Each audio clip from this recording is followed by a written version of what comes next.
तर मंडळी, या थंबनेलवरच्या दिद्दीला तुम्ही कुठे ना कुठेतरी सोशल मीडियावरती पाहिलंच असणार, जर का तुम्ही सोशल मीडियावरती सक्रिय असाल तर. आता आजचा जो व्हिडिओ आहे हा याच दिद्दीवरती आहे. सो दिल्लीत राहणारी ही जी दिदी आहे, हिने बेसिकली आपल्या महाराष्ट्राचा वडापाव जो आहे तो तिकडे विकायला सुरुवात केली. आणि ऑफकोर्स संपूर्ण सोशल मीडियावरची एक आगळीवेगळी अशी ब्रीड, ज्याला फूड ब्लॉगर्स असं म्हणतात, ते तिकडे पोहोचले आणि त्यांनी तिला रात्रीतनं व्हायरल केलं. आता व्हायरल झाल्यानंतर दिद्दीचा वडापाव आजच्या तारखेला जर का तुम्ही विचाराल तर तो तब्बल ती 50 रुपयांना विकते. भाई 50 रुपए का महंगा तो नहीं लगा ना ना 50 का मैं तो 6 ले लेंदा, इसमें दिए 4 मिलता है. ओके, सो आता तुम्ही म्हणाल की तो तिचा वैयक्तिक चॉईस आहे आणि तरी सुद्धा ती प्रॉफिट कमावते, which is not a bad thing at all. पण मंडळी, आपल्या महाराष्ट्रात जो 8 रुपये, 10 रुपये, 12 रुपये, 15 रुपये डोक्यावरनं पाणी 20 रुपयांना मिळणारा वडापाव तिच्याकडे 50 रुपयांना कसा विकला जातोय? नक्की असं काय आहे की ज्याच्यामुळे तिचा वडापाव 50 रुपयांना विकला जातोय? चामडी, मैंने देखा चामडी. ओके ओके ओके, नाव वेट. आता थोडंसं आपण मागे जाऊया. सगळ्यात आधी तर आपला भारत देश ना खूप आगळा वेगळा आहे आणि लय भारी आहे. या देशामध्ये ना एखादी गोष्ट सक्सेसफुल झाली की ती सगळेच जण त्या सक्सेसफुल गोष्टीच्या मागे असं धावतात की जणू काही कुठची रेस आहे की काय. तसंच आता एक्झाम्पल द्यायचं झालं तर का कोविडमध्ये डाल्गोना कॉफी असेल, रेसिपीज बनवायचं चॅनल असेल किंवा व्लॉगिंग असेल. Guys, good morning. Welcome back to my new vlog. तो guys, just अभी पीयूष और मैंने ब्रेकफास्ट कर लिया है, दाल चावल. बहुत लोग कमेंट सेक्शन में पूछे थे आप रोज रोज दाल चावल कैसे खा सकते हो, तो लोगों को मैं बताना चाहता हूँ गाइस, हम डिनर में पोहा भी खाते हैं. घरोघर व्लॉगिंगने जो धुडगूस घातला होता तो आजच्या तारखेला सुद्धा अगदी तसाच सुरू आहे. दुसरं उदाहरण द्यायचं झालं तर 1 ते 2 जणांचे पॉडकास्ट प्रचंड जास्त सक्सेसफुल आणि व्हायरल झाल्यानंतर आजचं युट्यूबवरचं प्रत्येक 4थं चॅनल हे पॉडकास्टचं आहे. आता त्यात काही गैर नाहीये. वाहत्या गंगेत हात धुवायला काहीच प्रॉब्लेम नाही. प्रॉब्लेम कशाने माहितीये?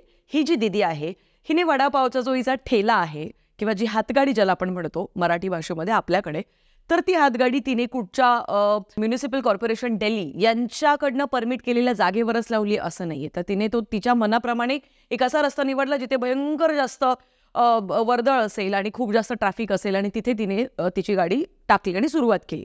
आता तिचं बघता बघता जसं मी आधी म्हणाले की एखादी गोष्ट सक्सेसफुल झाली, व्हायरल झाली की सगळेजण तेच करायला लागतात आणि धाड धाड धाड धाड धाड धाड करत भली लांबलचक लाईन्स लागली. मग आज के दिन तो 30 से 35 लगभग जो है वहाँ पे पंक्चर रेडी लग रही है. त्या अख्ख्या लेनला व्हायरल वडापाव लेन असं नाव देण्यात आलं. आता त्याच्यानंतर दररोज आपण त्यांचे होणारे राडे, भांडणं, किंचाळणं, आरडाओरडा करणं, मैंने तुझे ये नहीं किया, तूने मुझसे ऐसे कैसे बात करी, ये सारी चीजें, ह्या सगळ्या गोष्टी आपण पाहत होतो. खरं तर या गोष्टीवरती मी व्हिडिओ बनवणारच नव्हते, पण मग गोष्ट एका अशा ठिकाणी येऊन थांबली जिथे आय वॉज लाईक नाही, आता मला बोलायला पाहिजे. सो आता हिंच्याकडे जे लोक जातात आता आणि येतात किंवा त्याचे जे व्हिडिओ सोशल मीडियावरती व्हायरल आहेत त्यावर जर का एक नजर टाकली तर आपल्याला असं कळेल की हिच्याकडे जाणाऱ्या प्रत्येक माणसाला ऍक्च्युली चांगला वडापाव मिळतोय का? नहीं या वडापावला टेस्ट आहे का? नहीं इथे गेल्यानंतर तुम्हाला रिस्पेक्टफुली वागवलं जाणार आहे का? नहीं इथे गेल्यानंतर जर का तुम्हाला 10 ते 12 तुमच्या फ्रेंड सर्कलसाठी वडापाव पार्सल हवे असेल तर ते मिळतील का? नहीं चटणी मिळेल का? नहीं जर का या सगळ्या गोष्टींसाठी फक्त नाही नाही नाही नाही हेच जर का उत्तर असेल तर काय मिळतंय? ऑफकोर्स चमड़ी साला. फक्त एक सुंदर मुलगी वडापाव कशी बनवतीये आणि ती कशी लोकांना वाटते, बस हेच बघण्यासाठी अख्ख्या भारत देशातले पोरं झाले येणे आणि गेले तिकडे. आता तुम्ही म्हणाल की अख्ख्या भारत देशातले कसं? तर होय, जर का तुम्ही व्हिडिओजमध्ये कधी पाहिलं असेल तर कुणी अगदी वरून सुद्धा तिकडे जात आहे. आपल्या मुंबईतून काही पोरं तिकडे गेली आहे ट्रेनमधनं तिकीट काढून आणि तिकडे गेल्यानंतर त्यांना वडापाव खाल्ल्यानंतरची त्यांच्या प्रतिक्रिया जरा फारच आगळ्या वेगळ्या होत्या. आधे घंटे से हमने वेट किया एंड टेस्ट उतना खास नहीं है जितना आधे घंटे वेट करके थोड़ा जितना वेट करा उतना वर्थ इट नहीं. आप खुद महाराष्ट्र से हो. Vada pav is like 4 out of 6. सारी उम्र मैं जो कर जबड़िया. पण मला असं म्हणायचं की एवढा सगळा आटापिटा कशासाठी? जर का आपल्या महाराष्ट्रातला ओजी वडापाव जर का आपल्याला 8, 10, 12, 15 रुपयांना मिळतोय तर का ही वडापावची मुलगी इतकी जास्त फेमस होती आणि हिला इतकं महत्त्व सोशल मीडियावरती आज का दिलं जाते? तर त्याचं कारण नंबर दुसरं असं आहे. बेसिकली MCDच्या अगेन्स्ट जाऊन तिने दररोज राडे करत, दररोज फूड व्लॉगर्समध्ये येऊन दररोज भांडणं करत, शिवागीळ करत तिने तिचं दुकान टाकलं आणि ती तिचे वडापाव विकत होती. कालांतराने तिला असं जाणवलं की अख्खी लेन जी वडापावने आता भरली आहे तर आपल्याकडे येणारी गर्दी कमी होते आणि सगळ्यांकडे थोडी डिस्ट्रीब्यूट होते. ते बघितल्यानंतर ती आणि तिचा नवरा MCDमध्ये स्वतः गेले आणि त्याच्यानंतर त्यांनी कंप्लेंट केली स्वतःच की बाकीचे सगळे कार्ड्स तुम्ही उचलून घेऊन जा. आणि त्या पद्धतीने MCDचे ऑफिसर्स आले. दररोज ऍक्च्युअल ज्या वेळेत ही वडापावची गाडी लावत होते त्या दिवशी ते आलेच नाहीत. निगम पार्षद ने खुद बोला है कि मैं यहाँ पर, ये मेरे पास आए थे इनके हस्बैंड, अपने साथ वो जो तहलका वाले PR हैं, उनको PR यश नाम के हैं, उनको साथ लेके आए थे. और इन्होंने मुझे एक ऑफर देने की कोशिश की जिसमें इन्होंने कहा कि क्या कोई तरीका है जिस तरीके से सिर्फ मेरी कार्ड यहाँ रह जाए और बाकियों की उठ जाए. आणि ऑफकोर्स नेहमीची ती कारणं, मैं हार्ट पेशंट हूँ, मेरी एक टांग नकली है, मैं हॉकी का बहुत बड़ा खिलाड़ी था. एक दिन उदय भाई को मेरी किसी बात पर गुस्सा आ गया तो मेरी हॉकी स्टिक से मेरी टांग के 4 टुकड़े कर दिए. लेकिन दिल के बहुत अच्छे हैं, फौरन हॉस्पिटल लेके गए, ऑपरेशन करवाया, नई टांग लगवा दी, ये स्टिक दी, थोड़ा खर्चा दिया और बस हो गया. सो पुन्हा पुन्हा पुन्हा पुन्हा तीच स्टोरी. माझ्या हार्टचा प्रॉब्लेम आहे, माझ्या मुलाची तब्येत ठीक नसते, मग आम्ही खूप गरीब होतो. पण दीदी तुझ्या हातात आयफोन आहे, तो पण आत्ता रिसेंट आलेला. आणि मला असं वाटतं की एक आयफोन मी आत्ता घेतलाय, लिटरली आत्ता, ते पण हे यूट्यूबचं चॅनल सुरू केलंय म्हणून. पण हा आयफोन घेण्यासाठी मला माझी एक किडनी विकायला लागली, ते वेगळं. बिकॉज यु नो व्हॉट, याच गरिबीतून तिने आता 1 करोडची मस्टँग घेतली आणि त्याचा सुद्धा व्हिडिओ सोशल मीडियावरती व्हायरल झाला. सो मला असं म्हणायचं की हा देखावा किंवा हे जे विक्टिम कार्ड असतं हे का प्ले केलं जातं नेहमीच मला हे कधीच समजत नाही. पण मग मला असं म्हणायचंय की विक्टिम कार्डपर्यंत सुद्धा ठीक होतं, त्याच्यानंतर तिने वुमन कार्ड प्ले करायला सुरू केलं. 1 सेकंड, 2 पाव बेच रही थी, 3 पाव 10 पाव बेच रही थी, रोड पे नहीं खड़ी होती. ये क्लोटिंग बन रही है, हार्ट पेशेंट हूँ. आणि ज्या वेळेला एखादी मुलगी वुमन कार्ड प्ले करते, माझ्या तळपायाची आग मस्तकात जाते.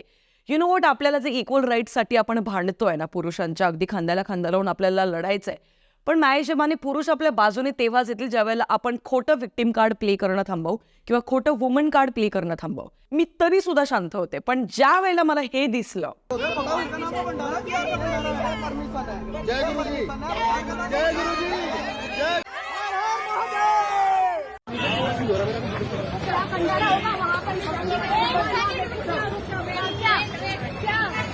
आता तिने सगळे कार्ड्स प्ले केल्यानंतर तिला शेवटी असं कळलं की आत्ता सध्या भारत देशामध्ये जे हिंदू आहेत ते थोडेसे जागरूक झालेले आहेत आणि आपल्या संस्कृतीपोटी त्यांना भयंकर प्रेम आहे आणि त्याचमुळे this is the right time to play a Hindutva card.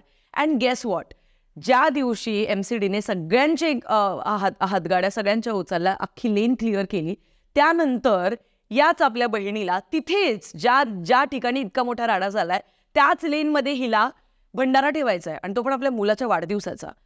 आणि मग त्याच्यानंतर तिने जे हिंदुत्वाचं कार्ड प्ले केले त्याच्यामध्ये बजरंग दलचा एक व्यक्तीसुद्धा सामील झाला, त्याने तिची बाजू घेतली. ऑफकोर्स त्या लोकांनी अजिबात यापूर्वीची तिची कुठलीच कथा किंवा कुठलीच गोष्ट रिॲलिटी चेक त्यांनी केला नाही आणि लगेचच फक्त ती एक हिंदू मुलगी आहे आणि तिला एक भंडारा ठेवायचा आहे आणि देवाचं काम आहे, त्याच्यामध्ये ही माणसं अगदी मध्यात येत आहेत आणि या कारणामुळे बजरंग दलचा एक व्यक्ती तिच्यासोबत आला आणि तिच्यासाठी स्टँड घेतला. पण नंतर तोही व्यक्ती कुठे दिसला नाही, त्यावरनं कळलं की त्यालाही कदाचित त्याची चूक क्लिअर झाली असणार आहे. आय एम सो ग्लॅड या 2 व्यक्तींसाठी मला खूप यांचं कौतुक करावं असं वाटतंय, कारण सुरुवातीपासून आत्तापर्यंत ह्या दोघांनी तिचे प्रत्येक कार्ड धुडकावून लावले. राम है, श्री भगवान है, जमीन पे रखूं उसने कुर्सी पे रखे, मेरे भगवान सिर पे होते हैं. अरे देखिए भाई साहब, मंदिरों में होते हैं, सामने वो मेन रोड पे काली मंदिर है, शनि मंदिर है, वहाँ पर दुनिया भंडारे करती है. यहाँ भंडारा खाने आएगा कौन? यूट्यूबर्स आएंगे क्या भंडारा खाने? आणि मला असं वाटतं की नियम हे प्रत्येकासाठी सारखे असायला पाहिजे, गरीब असू दे श्रीमंत असू दे. आता या मॅडमचा सगळ्यात मोठा प्रॉब्लेम काय माहितीये, ऑलरेडी तू इतकी फेमस झालीस, बरोबर, आज तुझ्याकडे इतके सगळे फूड ब्लॉगर्स येतात, तुझा एक ब्रँड तयार झाला, कारण तू 50-50 हजार रुपये लोकांच्या फक्त फीत कापण्यासाठी घेतेस इनॉग्रेशनसाठी, त्याचबरोबर तू मस्टँगमध्ये फिरतेस, तू आयफोन घेतलायस, तू एक तुझं मला असं वाटतं की लाईफ आता सेटल डाऊन व्हायच्या मार्गावर आलेला आहे, तर तू एक शॉप घेऊ शकतेस आरामात. पण MCDच्या अगेन्स्ट जाऊन जिथे ट्रॅफिक होऊ शकते, त्या ट्रॅफिकमुळे किती सगळ्या लोकांना काय काय प्रॉब्लेम्स होतात ते आपल्याला नेहमी माहिती आहे. आज सुद्धा पुण्यात आणि मुंबईत जाण्याच्या आधी ना असा घाम फुटतो की यार खरंच इतकं महत्त्वाचं आहे का जाणं, कारण 2-2 तास 3-3 तास घरातून आधी निघायला लागतं just because of the traffic.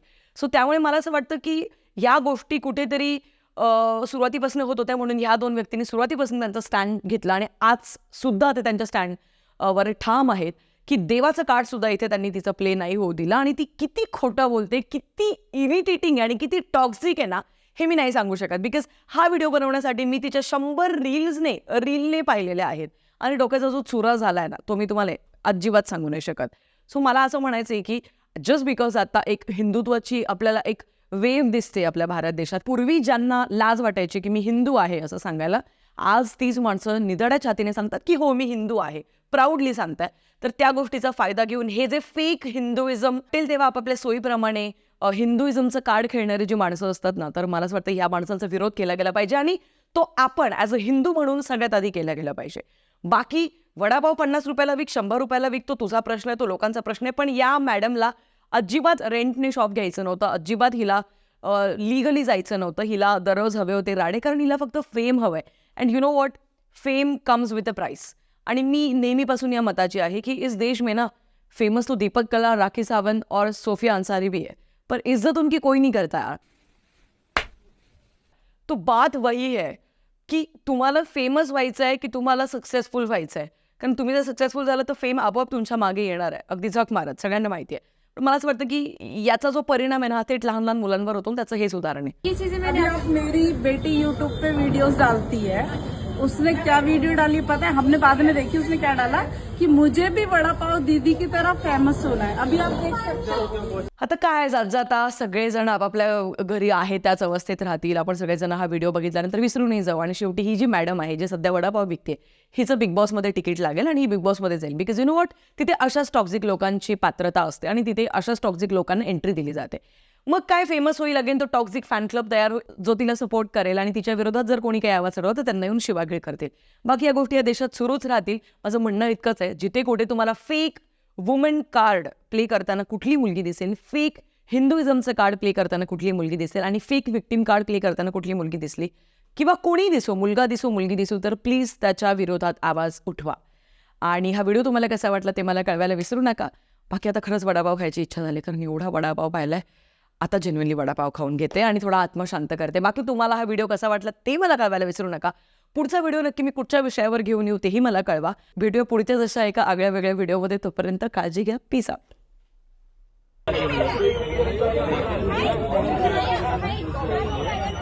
ये देखो किस तरीके से वो लड़का काला